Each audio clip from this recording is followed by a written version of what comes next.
Bonjour, bienvenue à tous. Aujourd'hui, c'est le rendez-vous économique de la semaine. Un nouveau format que je suis en train de tester et j'espère qu'il va vous plaire. Alors aujourd'hui, on revient sur une actualité chargée entre les marchés boursiers qui s'envolent grâce à l'intelligence artificielle pendant que les tensions entre les États-Unis et la Chine refont surface. Allez, on résume tout ça ensemble. Les marchés en pleine forme. Cette semaine, les bourses ont nettement progressé, postées à l'euphorie autour de l'IA. Les géants comme Nvidia, Micron et Broadcom ont vu leur action grimper après une mise à jour très optimiste de TSMC, le fabricant taïwanais de puces électroniques. Cette annonce confirme que la demande pour les semi-conducteurs reste forte. En parallèle, BlackRock a signé un énorme accord de 40 milliards de dollars pour financer les centres de données soutenus par Nvidia.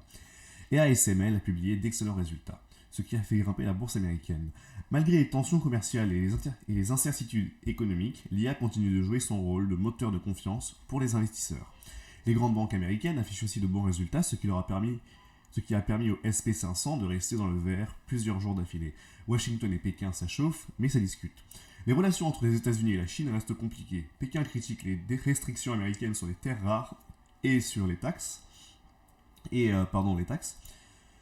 Et Donald Trump menace d'augmenter les droits de douane jusqu'à 100% sur les produits chinois. Update, il l'a fait. Mais son secrétaire au Trésor, Scott Bessent, parle d'une possible trêve de 90 jours, de quoi calmer un peu le jeu, au moins temporairement, selon lui. Côté entreprise, Salesforce bondit de plus de 6% après avoir relevé ses ambitions. Hewlett Packard Enterprise, de son côté, chute de près de 10% à cause d'un ralentissement attendu.